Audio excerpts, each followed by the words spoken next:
पीछे का गांव, श्रापित रहस्य का अंतहीन सफर। प्रस्तावना: गांव की काली परछाइयां। राजस्थान के सूखे इलाकों में एक छोटा और डरावना गांव था जिसे लोग पिछाड़ गांव कहते थे। ये गांव चारों तरफ से ऊंची पहाड़ियों और सूखे जंगलों से घिरा हुआ था।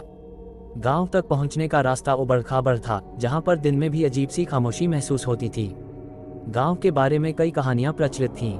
कोई कहता कि वहां भूत रहते हैं, तो कोई कहता कि वहां आत्माओं का राज है। लेकिन इन कहानियों में एक बात समान थी, ये गांव श्रापित है। कहा जाता था कि जो भी इस गांव में जाता वह कभी वापस नहीं आता। राहुल, सच्चाई का खोजी। राहुल एक साहसी पत्रकार था जिसे रहस्यमयी घटनाओं की तह तक जाना पसंद था। वह हर बार एक नई कहानी की खोज में निकलता और उसे उजागर करता। एक दिन उसे एक गुमनाम कॉल आई। उस व्यक्ति ने कहा, अगर तुम में हिम्मत है तो पिछाड़ गांव की सच्चाई उजागर करो, लेकिन याद रखना, ये तुम्हारा आखिरी सफर भी हो सकता है। राहुल ने कॉल को चुनौती के रूप में लिया। उसने अपने करीबी दोस्त और फोटोग्राफर समीर को साथ लिया। दोनों ने फैसला किया कि वे इस गांव की सच्चाई को दुनिया के सामने लाएंगे। गांव की ओर डरावना सफर। राहुल और समीर ने अपनी जीप में पिछाड़ गांव की ओर सफर शुरू किया। रास्ते में दोनों ने देखा कि चारों तरफ सूखे पेड़ और वीरान इलाका था। सूरज ढल रहा था और अंधेरा धीरे धीरे गहराने लगा। रास्ते में उन्हें एक बोर्ड दिखाई दिया जिस पर लिखा था, यहाँ से आगे जाना मना है, सावधान रहें। समीर ने राहुल से कहा, मुझे लगता है कि हमें वापस लौट जाना चाहिए, ये जगह सही नहीं लगती। लेकिन राहुल ने कहा, हम यहाँ सच्चाई की तलाश में आए हैं। अगर डर गए तो हमारी कहानी वहीं खत्म हो जाएगी। पहला कदम, गांव का सन्नाटा। गांव में कदम रखते ही दोनों को एक अजीब सी सर्द हवा महसूस हुई। चारों तरफ टूटे फूटे मकान, बिखरी हुई मिट्टी और जले हुए पेड़ों का ढेर था। गांव में किसी भी इंसान के होने का कोई संकेत नहीं था। गांव के बीचों बीच एक प्राचीन मंदिर था जो अब खंडहर में बदल चुका था। राहुल और समीर ने फैसला किया कि वे मंदिर में जाकर देखेंगे। मंदिर का खंडहर। मंदिर में दाखिल होते ही दोनों को अजीब सी बेचैनी महसूस हुई। दीवारों पर कई डरावने चित्र बने हुए थे। एक चित्र में गांव के लोग एक महिला को आग में जलाते हुए दिख रहे थे। मंदिर के बीचों बीच एक बड़ा सा पत्थर रखा हुआ था जिस पर अजीब सी लकीरें और खून के धब्बे थे। राहुल ने कहा, यहाँ जरूर कुछ भयानक हुआ है, हमें इस जगह की पूरी सच्चाई जाननी होगी। नई खोज, पुराने रिकॉर्ड की गुत्थी थी। राहुल और समीर ने मंदिर में और गहरी छानबीन की। उन्हें मंदिर के एक कोने में एक पुराना लकड़ी का बक्सा मिला जिसमें बहुत सारी पुरानी किताबें और रिकॉर्ड थे। राहुल ने एक किताब खोली जिसमें गांव के इतिहास के बारे में लिखा था। पिछाड़ गांव एक समृद्ध गांव था, लेकिन एक दिन गांव में एक नई लड़की आई जिसका नाम मायरा था। वह बहुत सुंदर और रहस्यमयी थी और जल्दी ही गांव के लोगों के दिलों में समा गई।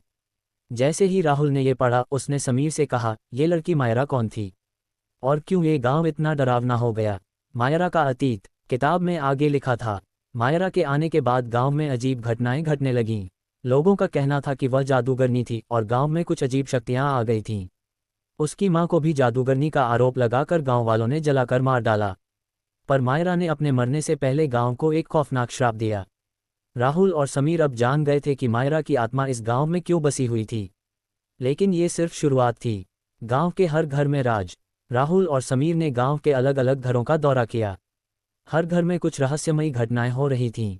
एक घर में उन्होंने पाया कि एक महिला की तस्वीर के नीचे खून से लिखा था, तुमने मेरी मदद क्यों नहीं की? ये देखकर समीर डर के मारे कांपने लगा, लेकिन राहुल ने हिम्मत जुटाते हुए कहा, ये सब मायरा के श्राप का हिस्सा है। कुएं का रहस्य। गांव में एक पुराना कुआं था जो गांव के सबसे अंधेरे और डरावने हिस्से में था। राहुल और समीर उस कुएं के पास पहुंचे। कुएं के चारों ओर अजीब सी हवा बह रही थी और पानी में हलचल हो रही थी। राहुल ने कुएं में झांकने की कोशिश की, लेकिन जैसे ही उसने नीचे देखा, कुएं से एक भयानक चीख सुनाई दी। समीर घबराते हुए बोला, यह क्या था? राहुल ने अपनी ताकत जुटाई और कुएं में झांकते हुए कहा, ये वो जगह है जहां मायरा की आत्मा बसी है, हमें इसे खत्म करना होगा। आध्यात्मिक अनुष्ठान। राहुल ने गांव के एक पुराने जादूगर से सुना था कि मायरा की आत्मा को शांति तब मिलेगी जब एक प्राचीन अनुष्ठान पूरा किया जाएगा। यह अनुष्ठान केवल उसी जगह किया जा सकता था जहां मायरा की आत्मा ने श्राप दिया था।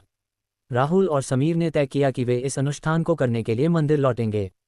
लेकिन रास्ते में उन्हें और खतरों का सामना करना पड़ा। आत्माओं का सामना। मंदिर में अनुष्ठान शुरू करते ही अचानक चारों ओर से चिल्लाने की आवाजें आने लगीं।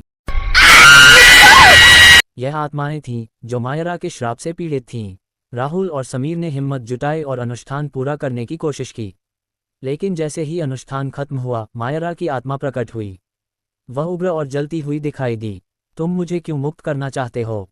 मायरा ने पूछा। राहुल ने साहस दिखाते हुए कहा, ताकि तुम शांति पा सको और इस गांव को उसके श्राप से मुक्त किया जा सके। मायरा की कुर्बानी। मायरा की आत्मा ने कहा, अगर तुम मेरी मदद करना चाहते हो तो तुम्हें अपनी जान की कुर्बानी देनी होगी। राहुल ने बिना किसी डर के अपनी जान देने का निर्णय लिया। जैसे ही राहुल ने अपनी कुर्बानी दी, मायरा की आत्मा शांत हो गई और गांव का श्राप टूट गया। गांव के सभी आत्माएं मुक्त हो गईं। अंततः एक नई सुबह, समीर ने राहुल की कहानी को दुनिया तक पहुंचाया। पिछाड़ गांव का इतिहास सभी के सामने आया और यह गांव अब शांति से भर गया। राहुल की कुर्बानी से गांव की आत्माएं मुक्त हो गईं और अब वहां कोई डर नहीं था। गांव के लोग फिर से खुशहाल हो गए और यह जगह अब एक शांतिपूर्ण स्थल बन गई।